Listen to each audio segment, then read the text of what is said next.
Reading with your kids. Hey, so great to see you. Come on in. Hi, my name is Jedley, and this is the Reading with Your Kids podcast. We're coming to you from the beautiful neighborhood of Reedville in the southwest corner of Boston, Massachusetts.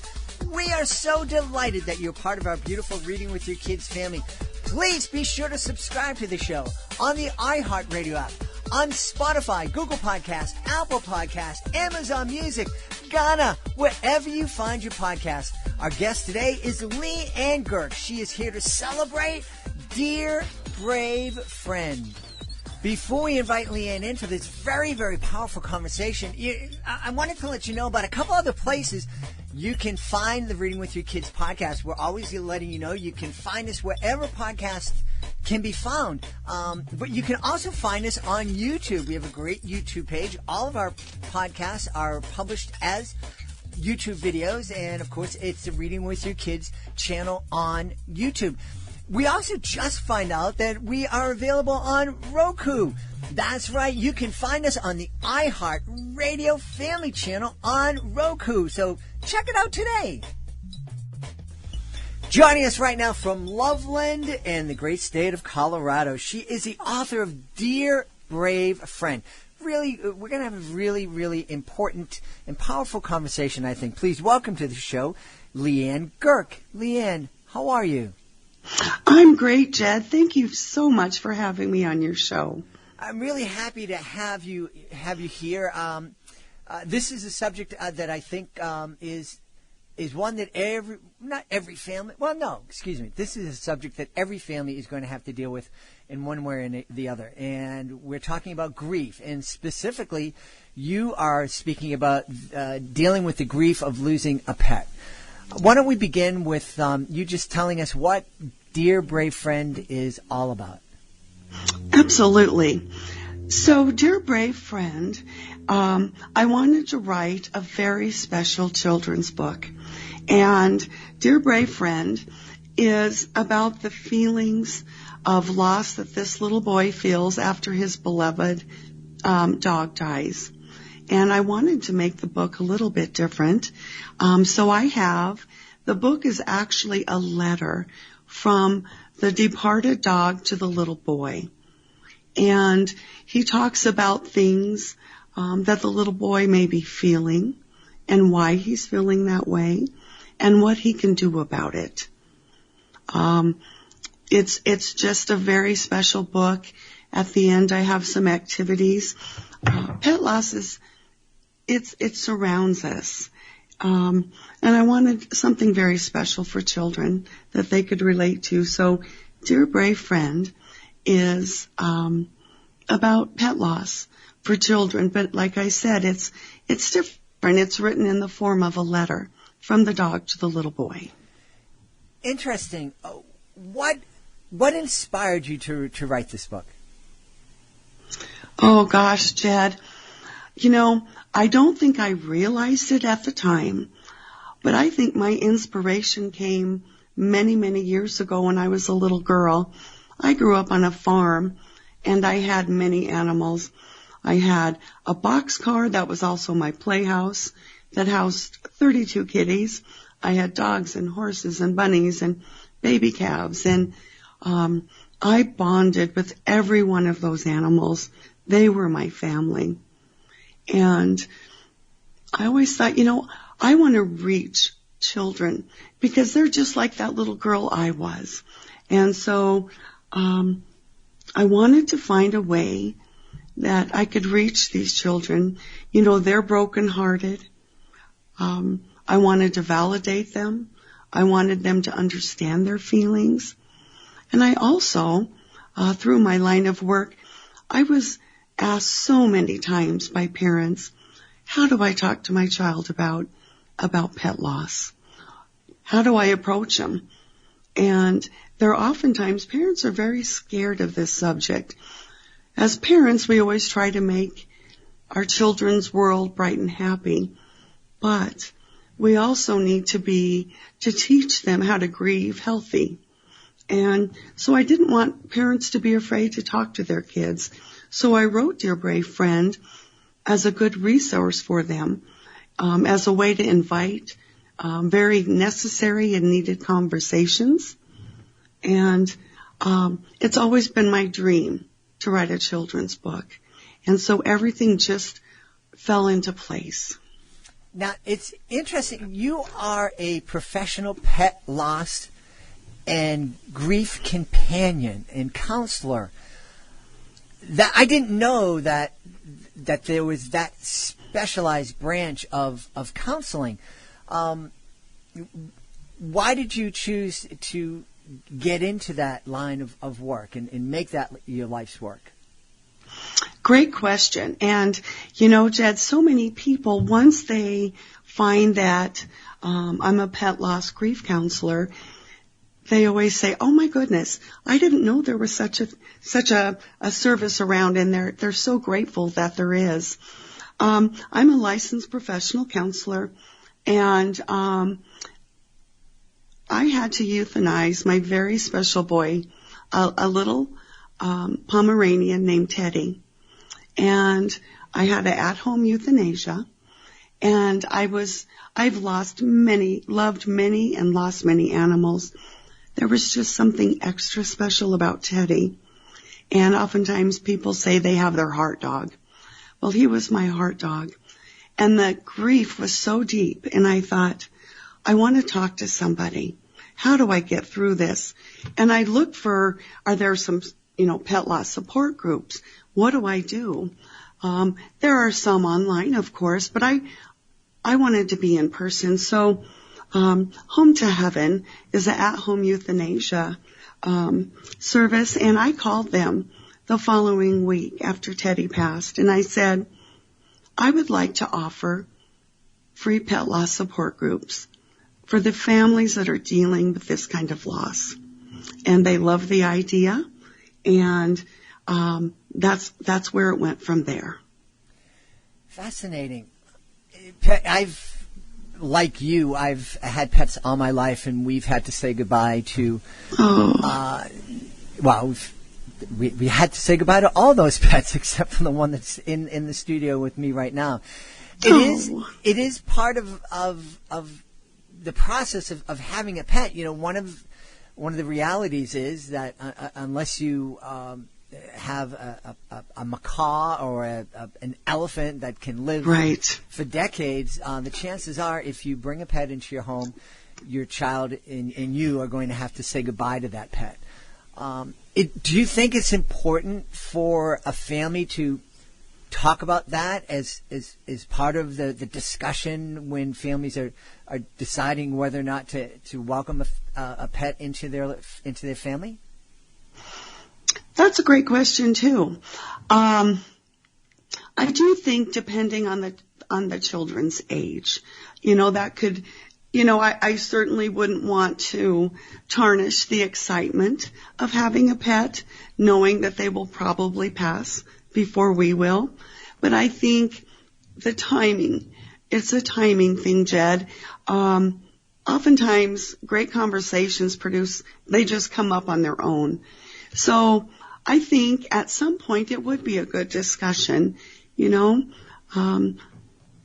sure loved, little Gracie, but, it's sad that they, don't live as long as we do. And just, I wouldn't go into a great detail because you don't want your children to worry they're going to die the next day, but just maybe planting a seed. So when the time does come, they're somewhat prepared. Mm-hmm. Mm-hmm. There are so many, we've talked a lot here on the show about parents, and a lot of parents out there are so concerned about their kids and so determined to protect their kids from any kind of sad feelings. So they almost bubble wrap their kids. Absolutely. And I imagine, we talk about the importance of allowing kids to fail and to get bumps and pick themselves up so they can develop grit and resiliency. What would you say to one of those very loving and protective parents who are listening to this and say, yeah, if we have a dog, if we have a cat, the cat's probably going to pass away. The dog's probably going to pass away. I don't want my kid to feel that. So forget it. Nope. We're not going to have any pets. What I would say is, although we want to bubble wrap our kids, we really do as parents, but our job is also to be a role model. When we're parents, we give them roots and wings, and to learn how to grieve in a healthy way at a young age, that's something that that's a life skill that they're going to carry for the rest of their life. I would rather have my child be sad when I'm with them so that I can help them through it, so that I can give them the tools to get through this. And I also tell parents, you don't need to hide your tears from your children. They need to see that even mommies and daddies cry because we're human. When we lose something that we love so much, we're going to be sad. And so I always encourage parents, be very honest. If they have a planned euthanasia, I always encourage them. Of course, it's based on age, and I do want parents to know they know their child better than I do, but I encourage them to give their children a choice. Would you like to be there? Mm-hmm. Because what happens is if you hide something like this from your children and say, oh, Gracie just ran away or something like that, their imaginations are so vivid. They're going to, the death of Gracie, them imagining that she's lost somewhere in cold mm-hmm. is much worse mm-hmm. and much harder for them than understanding what really happened. Mm-hmm. Yeah, absolutely. Yeah, there's my growing up, I envisioned this farm that had, thousands of dogs, because that's where we were told all the dogs went, when absolutely. They passed. Oh, we sent that dog to a farm. Why did you choose to have the dog as a narrator of your book? I chose having the dog, Jed, because I wanted to write a different kind of pet loss book for children. I wanted it to be a book that children would really want to read. I believe that having the dog as the narrator makes it more personable, because whatever child or adult that's reading Dear Brave Friend, it feels like the dog is talking directly to them. It gives a different tone to the book.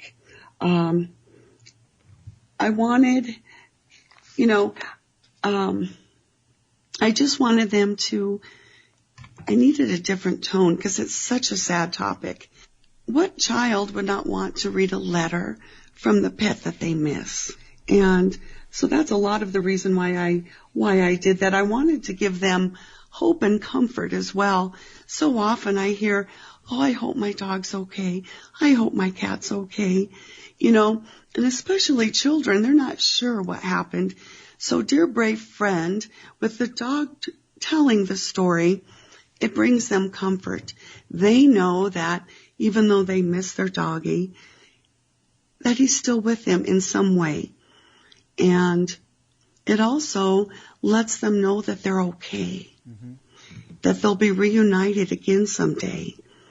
It's all those things that of the unknown that we're so afraid of. I wanted to bring that all together and give children hope and comfort. I wanted them to know, you have your memories so safe in your heart. And you'll always remember your special, special friend. And you'll see him again someday.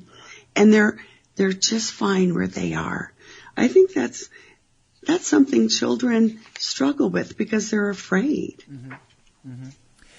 I'm wondering, Leigh Ann, I started life after college as in human services as a counselor, and I did it for about 8 to 10 years, I forget exactly how long, but I had to tap out because it was heartbreaking. And and it was really difficult, and I wasn't able to deal with it.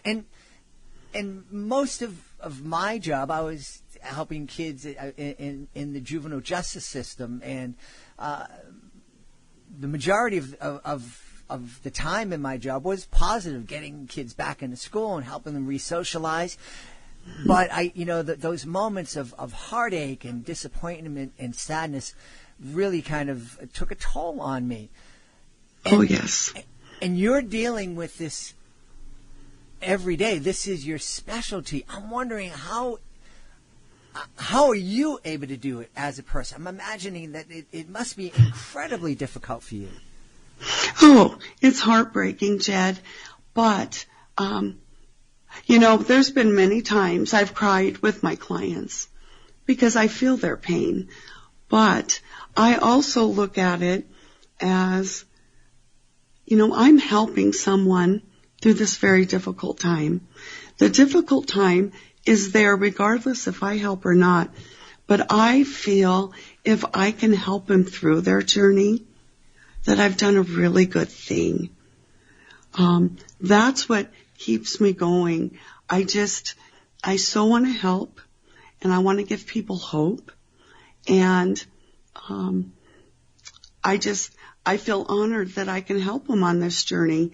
It is very sad, but it also reinforces how deep the human-animal bond is. And I love to hear their stories, Jed. Oh, my goodness. People are so kind. They are so thoughtful. And, what they do in memory of their pets, how they have a bucket list if they know their pet is declining. Those are such heartfelt stories. They're full of love. Yeah. And that's what keeps me going. There was such a wonderful love. I'm curious. I think one of the things that is so amazing is the bond that happens between humans and animals, especially between humans and dogs and humans and cats. Yes. Where do you think that comes from? Because I don't know if it exists in different species. I know there are dogs and cats that live together and they get along, but I don't necessarily, and I know that there are certain species of fish, that the little fish will live inside the big fish's mouth and clean its teeth and all that kind of stuff. But I don't know if there's that love between different species that exists between a human and a dog, or a human and a cat, or even a human and a horse. I really believe when we have even our first pet as a child, there's just such an unconditional love that's felt. Even when you're little, they're going to love you no matter what. You can talk to them about anything. And you know what I think is so fascinating are our pets' eyes. The way they look at us, you can just reach inside and feel their heart. You can see it in their eyes, how much they love us, how much they need us. And that feels so good to be needed. And I think it just carries on throughout our life. It brings us a special joy to take care of something that's so grateful. Human relationships are wonderful, but they're complicated and they take work. Loving our dear pets, it's so simple. It's just so simple. For a lot of people, that's the only family that they have. And they don't have to worry if, tomorrow are they going to be mad at me? Are they going to leave me? They're the true blue. They are our constant. That is true. It's beautiful. One of the things I present educational magic shows around the country. And one of the things that I do will be asking kids what they are grateful for. And Oh. oftentimes kids will say, well, I'm really grateful for my pet. And, that's a great way to talk about how important it is and how wonderful it is to learn how to care for something other than ourselves. Absolutely. And that just touched my heart when you said they brought up how grateful they were for their pets. That's what it's all about. Yeah. That gratitude, that friendship.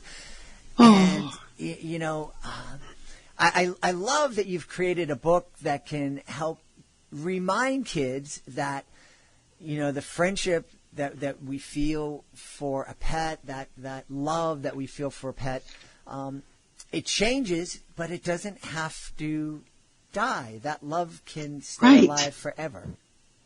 Absolutely. And that's why, it was so critical. I wanted them to, put their hand over their heart to hear the thump, thump, thump. That dear pet will always live in their heart. Yeah. And, I tried, I used relatable examples throughout my book, something that children could understand. You could simply say, I'm confused or I'm lonely, but that may not mean anything to a child. So I try to make it very relatable. Mm-hmm. Maybe you feel, lonely because you weren't like you feel when you weren't invited to a friend's birthday party. I tried to make it relatable. They have to understand what they're feeling. Mm-hmm. Mm-hmm. So very, very important. I think that we've talked a lot on the show about helping kids understand their feelings, helping kids to identify their feelings. There are so many kids who, they feel bad. They don't like this feeling, but they're not able to identify what it is that they're feeling. And so many times that gets turned into anger. And so it's so very helpful. And unfortunately, a lot of kids never learn, and so they become very angry adults. So I think that this is a great tool for families to be able to just continue, have that ongoing conversation about our feelings. Absolutely. Leigh Ann, I have a feeling that people are going to want to know where they can go online to find out more about Dear Brave Friend and also learn more about you. Oh, absolutely. I have a website that they can go to. It's called Morning to Light Pet Loss. And it's morning, Jed, MOURNING. So it's Morning to Light Pet Loss. And that's my website. It talks about my book, Dear Brave Friend. It's available on Amazon. And one thing I wanted to point out, too, with Dear Brave Friend, if I may, oftentimes when a child loses their pet, that's one of their first significant losses in their life. Mm-hmm. And, Dear Brave Friend invites conversations about sadness, death. The family, it gives them an opportunity to talk about their belief system, their coping skills, and so many of the relatable examples that I left for children.